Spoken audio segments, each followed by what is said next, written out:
Recession, 100% chance now, according to Bloomberg. And that's largely thanks to this guy, eating ice cream while the rest of America burns. We're going to take a look at a lot, including a new report from Bloomberg. They've done some modeling on this.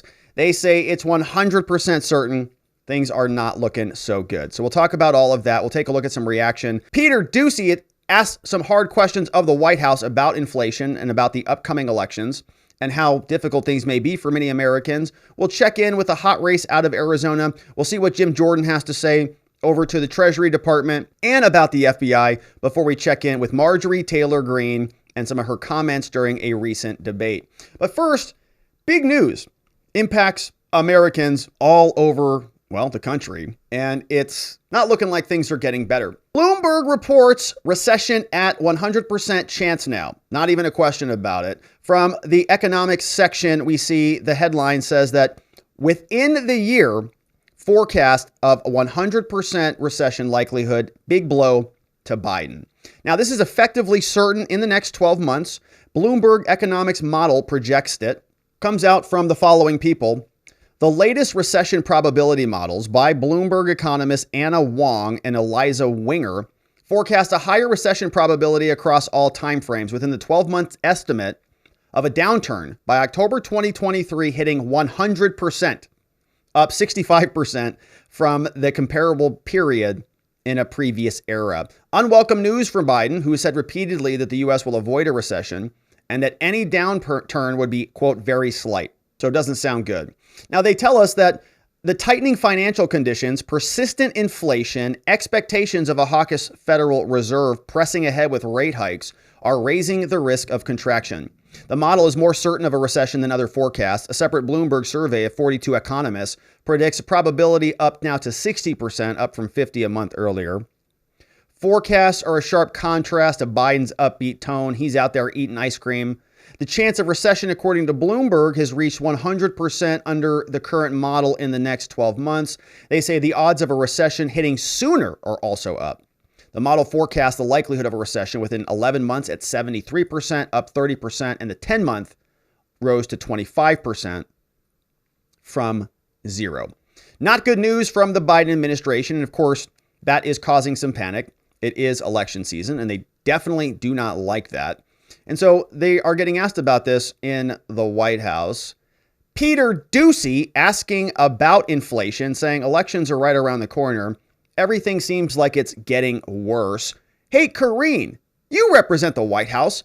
Are you guys doing anything meaningful to address some of this stuff? Following up on something you said earlier, if President Biden's top domestic priority is inflation, why doesn't he have more to show for it? So the president understands, and we've talked about this many times, that inflation is an issue, high cost. Cost is an issue for the American people. And so he's been very clear about making that his number one economic priority. Okay. And he has done the work. And he's done the work with congressional Democrats. When you think about the Inflation Reduction Act, which is going to lower the cost for our seniors, millions and millions of seniors across the country. When you think about that $2,000 cap on their own Medicare prescription, when you think about the thousands of dollars that our seniors pay a month, now that's going to be $2,000 a year. That is the work that congressional Democrats and Republicans. Where'd that money come from, though? Democrats and the president has done. Republicans did not vote for that at all. And what Republicans want to do is that they want to repeal that very historic piece of legislation that is also going to lower energy costs, that is also going to help fight climate change. They want to get rid of it. So because it was expensive, causing inflation. We're going to make, which is how Republicans are actually going to make things worse. And Democrats want to do the opposite and make things a little easier. I just talked about the hearing aids, which is going to help 30 million Americans across the country. Hearing aids, she says. Hearing aids are going to solve all of the issues out there. So I guess we should probably talk about the hearing aids from the White House. While many Americans are watching their bank accounts drain away day by day as groceries go up, gas prices remain high, people wonder where their money's going. Good news, hearing aids are now more available thanks to the stellar leadership of the Biden administration.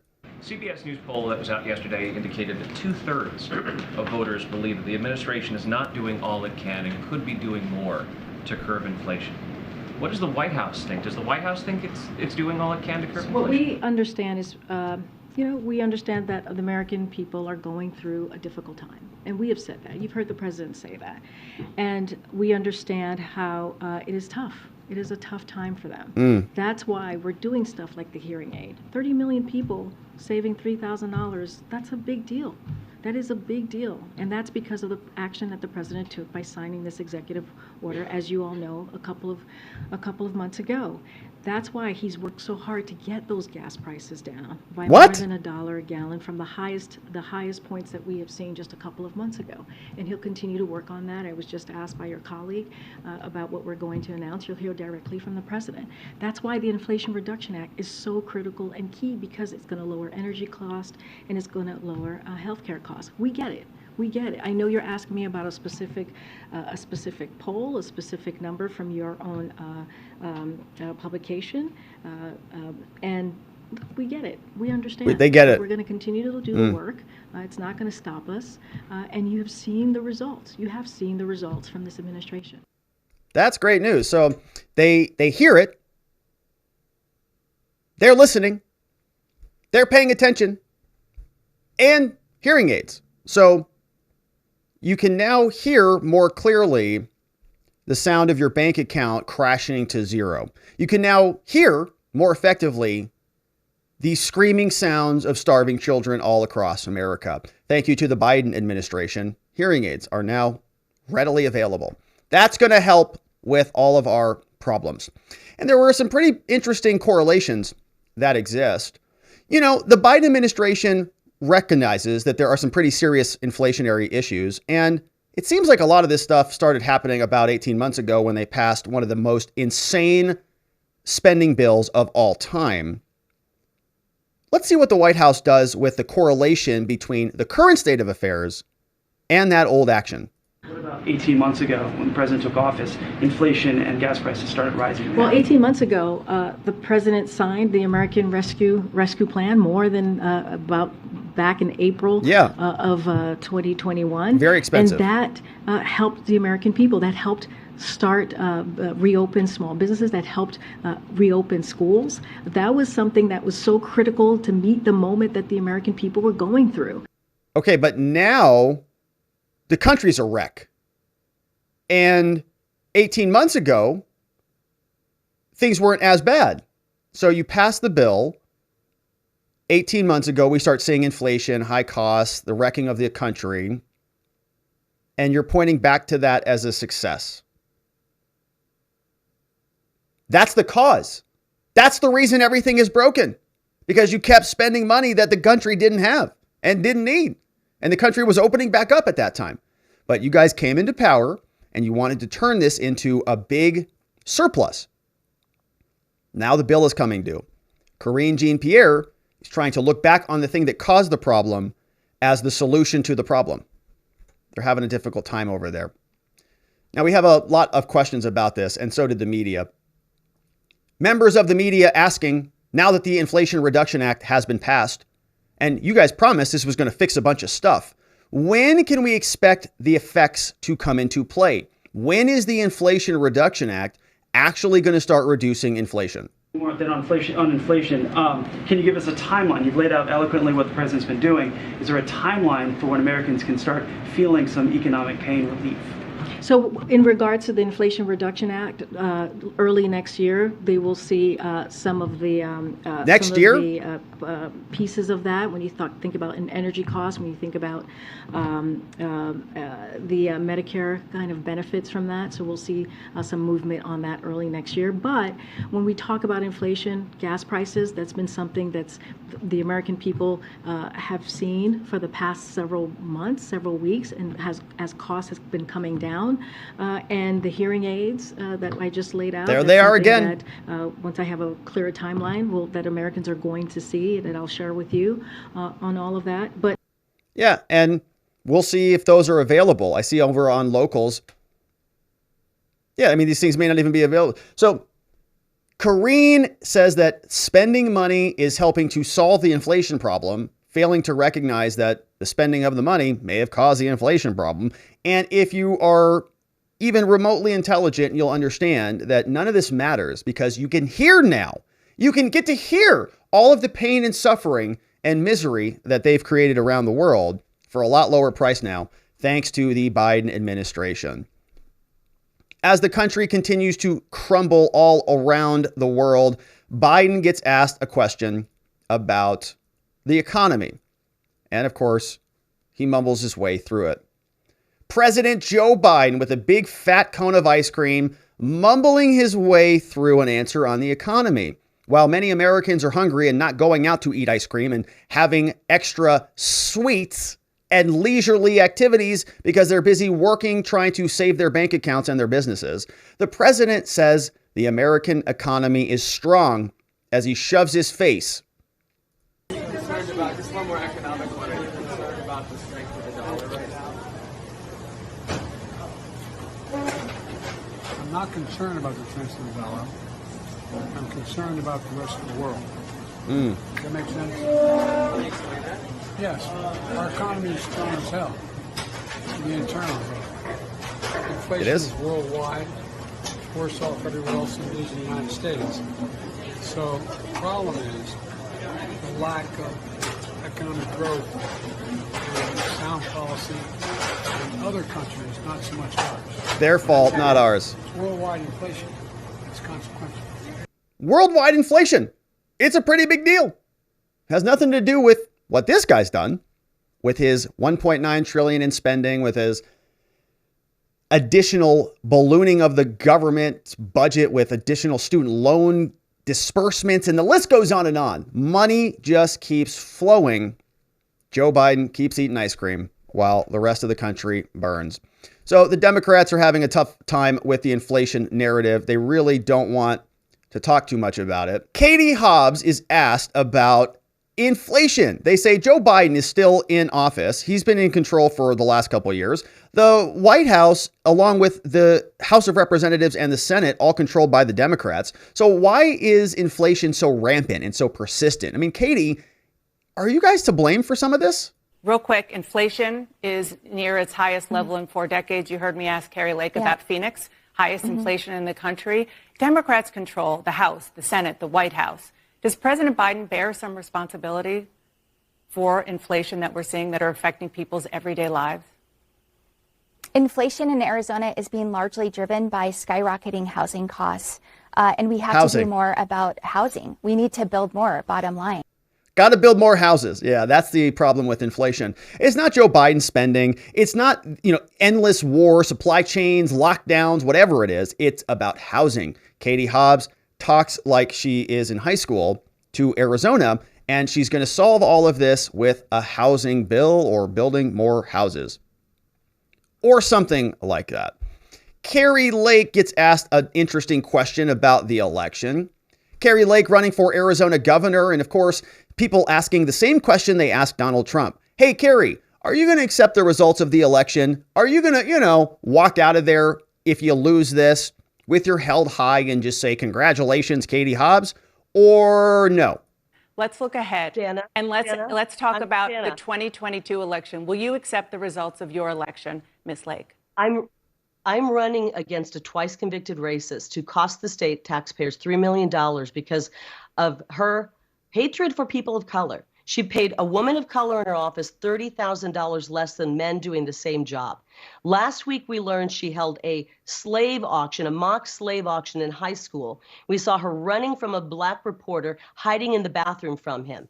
I'm not going to lose this election because I'm going to talk to Katie Hobbs. I'm going to talk to Katie Hobbs right after we're done. Arizona will never elect a racist like Katie Hobbs. My That's right. question is, will you accept the results of your election in November?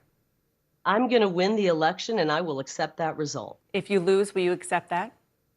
I'm going to win the election and I will accept that result Oh. because the people of Arizona will never support and vote for a coward like Katie Hobbs who won't show up on a debate stage. She's single-handedly destroying a 20-year tradition of gubernatorial debates because of her cowardice. So I know already No momentum behind her. The polls are in our favor, and we're going to win this election. I'm 100% confident of that. We have the ideas, common sense ideas that people want, and we're seeing Democrats pour over and vote for us right now. I've had many people reach out and say they're voting for us. So the Democrat Party is faltering. It's not the party of solutions. It's the party that has caused the problems that we're in right now. I really appreciate you coming on. She says, I'll accept it if I win. And I'm going to win because Arizona would never elect such a racist like Katie Hobbs and somebody who is such a coward that she won't even show up for a very friendly, very peaceful debate with her opponent. What a shame. Kari Lake is hopefully going to win that one. Election is coming up very soon. We have more before we wrap it up and get to your comments and questions. And our first letter is from Jim Jordan.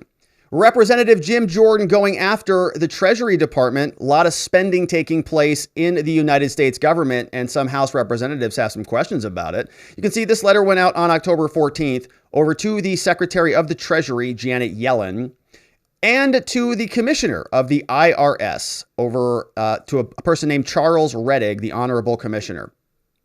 Jim Jordan says, "Dear Secretary Yellen and Commissioner Rettig, on June 6, earlier this year, we requested documents and information about a rulemaking change that would unlawfully expand the eligibility for taxpayer-subsidized health insurance under Obamacare, expanding the Obamacare package. As we explained back then, the proposed rule would lead to tens of billions of dollars in new federal spending, drastically expanding the Obamacare provisions in a manner unintended by law.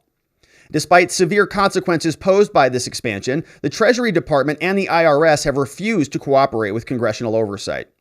According to Treasury staff, your rulemaking process was ongoing, but now you're done, and so we're going to reiterate our request.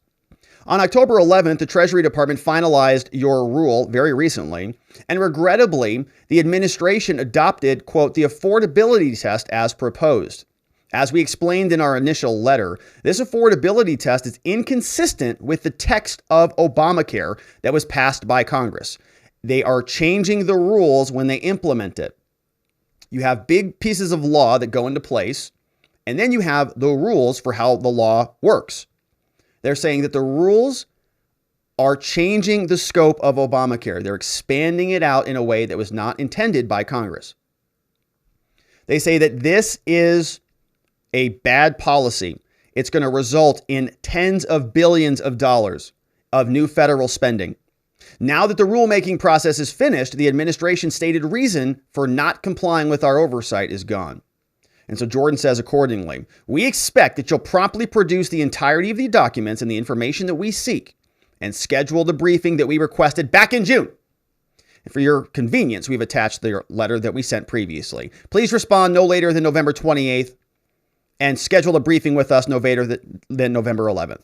Signed by Jim Jordan and James Comer, members of the Judiciary and the Committee on Oversight and Reform. Copied to Jerry, the Nadler. So that's Jim Jordan saying, hey, you're spending a lot more money. You're doing things that are not constitutional. Congress passed Obamacare. There's rules. You're going beyond what we intended in Congress. That's illegal. We want answers. We'll see if Jim Jordan gets them. Jordan also sent another letter over to Tim Thibault's lawyers. Tim Thibault is an ex-FBI special agent, retired or was fired or resigned very recently. And this letter comes from Congress of the United States, from the House of Representatives, the Judiciary Committee, signed by Jim Jordan, Mike Johnson, Darrell Issa, all members of the House. Tim Thibault, the FBI special agent, is addressed as follows.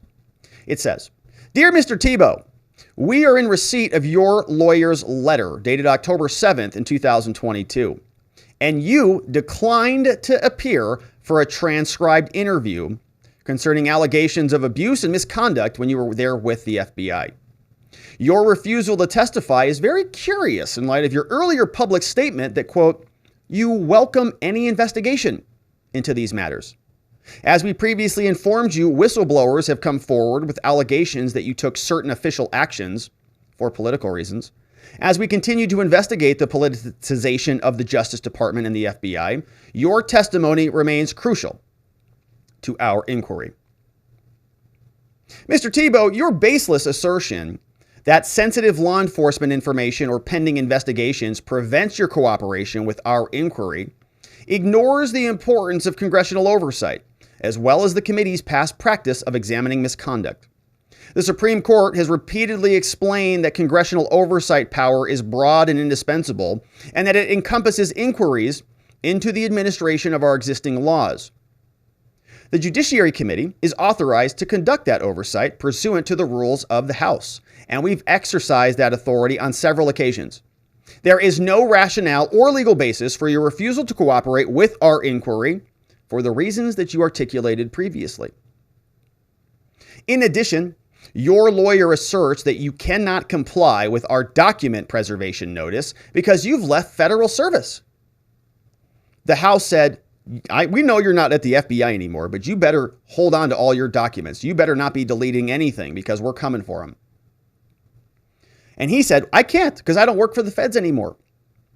Notably, this assertion ignores that our notice includes both official and personnel records that may be responsive of the topics you're investigating. And to the extent that you possess any of those personal records or copies of official records in your personal possession that may be responsive to our inquiry, we ask your attorney confirm to us that you are preserving those. But if you have no personal records, we ask that your attorney tell us that. We still request that you appear for a transcribed interview, and it remains outstanding. Your testimony is necessary for our oversight, and you can be assured that committee Republicans will continue to pursue this matter into the 110th Congress. That's the next term. We again reiterate our request that you appear promptly, and please direct your attorney to talk to us about this. Signed by Jordan, Johnson, and Darrell Issa from the United States House of Representatives. Letter going over to Tim Thibault, who left the FBI. Republicans saying, when we're in charge, brace yourselves for impact, because they're going to be cleaning up the FBI and the DOJ. We had another debate clip, a lot of debates going on tonight, which we may check in on tomorrow. Marjorie-Taylor Green asked about controversial statements. The media, as usual, they say, why are you so divisive? And they give her no examples before she details where she stands and why she stands where she does. All right, this is to Marjorie-Taylor Green there. You're well known for making controversial statements. Detail your process for vetting and fact-checking your statements that you make in public and post to social media. Can you tell me what's controversial about defending the freedom of speech? Cite your sources. What's controversial about defending our border or saying we need to? Can you give me an example? No, you do this every time we have a debate where I ask a question that's obvious and you're like, what do you mean? You were kicked off of your committees. What's obvious for about saying that? Things were controversial. You've apologized for controversial statements, right? Those types of things. What is your process for fact-checking and vetting the things that you say in public? Well, she doesn't go to your garbage news site and go to your fact checks and all your thumbs up and downs and pants on fire, none of that. The things I say in public are the truth, and that's why they're so offensive to Democrat activists in the media just like you. And you're asking me a blanket question with no example. I stand by the things that I say. I stand by saying that we need to secure our border, that we need to protect all of our freedoms and our rights, that we need to stop the America Last Democrat communist policies that are destroying our country. I stand by the words that I say. They're just offensive to Washington, D.C. and the swamp creatures there, because the words that I speak are the same as Americans back home, the same as people in Georgia's 14th district. And the words that I speak are the truth. And you want to know something, Josh? Sometimes the truth hurts, and Washington deserves to hear it. We're over $31 trillion in debt. Our government has failed the American people, and right now, this administration has us on the verge of a nuclear war with Russia, where they care more about funding a war in Ukraine than they care about protecting Americans, helping homeless people on the streets, and securing our border and stopping fentanyl from killing young people in America. All right, let's do Didn't sound controversial at all to me. Sounded like a pretty reasonable statement that I think many Americans might agree with. But the media, yeah, they probably didn't like that one. You can see that debate moderator, he's squirreling around in his chair. Freedom, freedom, I hate that stuff. And so they're all freaking out over there on the other side of the table. But that, my friends, is the update. Biden's recession now very, very likely. Bloomberg says 100% certain. But good news for all of us, hearing aids are available. So go get your hearing aids, whether you need them or not. If you don't need them, just turn the volume up maximally loud so you can blast out your eardrums so you don't have to hear the catastrophic news that's going to be coming from the recession that's about to hit any minute. So that, my friends, is the update. We will, of course, continue to cover all of the political news and drama. Thank you for joining us as we do so. I appreciate you liking and subscribing to this channel while we continue to cover it, and I look forward to seeing you on the next one.